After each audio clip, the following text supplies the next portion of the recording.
In a quiet village nestled between the mountains, there lived a young man named Nari, known for his fiery temperament.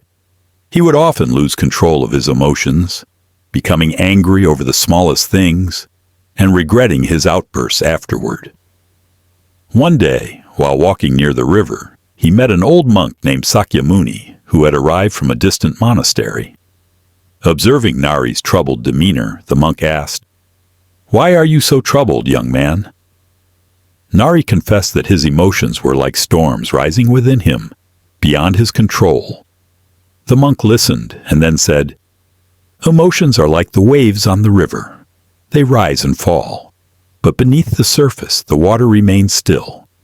If you wish for peace, you must learn to be like the water beneath the waves, calm and unmoved." Curious but confused, Nari asked how he could achieve this. Sakyamuni led him up a hill overlooking the village and instructed him to meditate, focusing on his breath.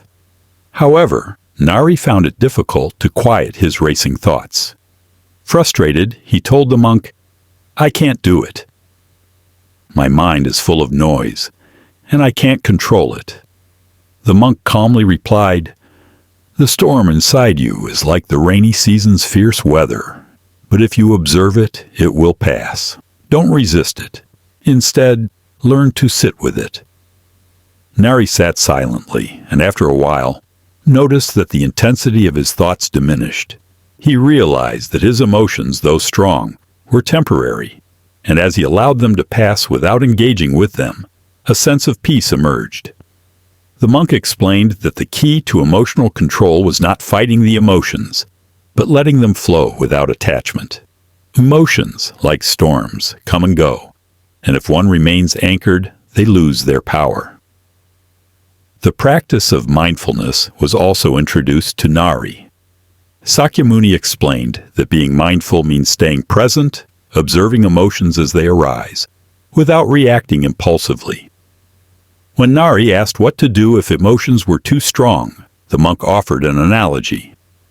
A leaf caught in a whirlwind is tossed about, but the mountain stands firm against the wind. You must learn to respond, not react. Nari practiced meditation and mindfulness daily, trying to be more aware of his emotions without acting on them. One day, a test of his patience arrived. A group of young men mocked Nari in the village, taunting him and pushing him in an attempt to provoke a reaction. Nari felt the familiar surge of anger, but instead of responding immediately, he remembered the monk's words. He took a deep breath, letting the anger rise and then fall.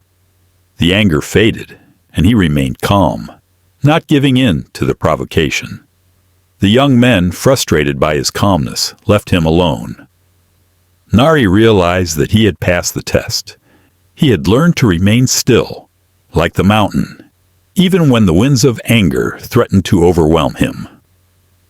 As time passed, Nari continued to meditate and reflect on his emotional responses.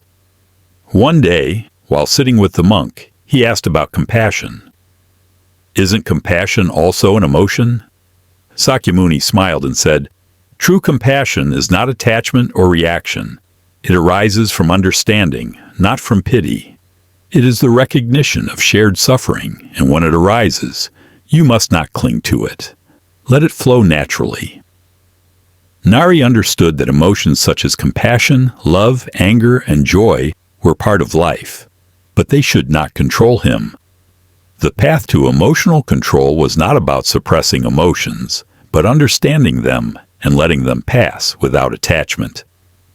The final test came when a terrible storm hit the village, flooding the river and destroying homes. When Nari returned, he saw the devastation, and grief, anger, and frustration surged within him. However, remembering the teachings of the monk, he took a deep breath, allowed his emotions to arise, and then let them pass. Instead of reacting impulsively, he helped the villagers rebuild their homes and comfort those who had lost everything. His actions were not driven by panic or fear, but by a calm, compassionate presence. Sakyamuni, who had observed Nari's response, came to him and placed a hand on his shoulder, saying, "You have learned the way of the still waters.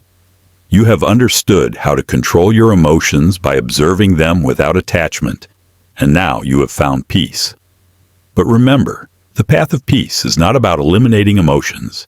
It is about understanding them and responding from a place of stillness." Nari's transformation was evident. He was no longer the impulsive, angry young man he had once been.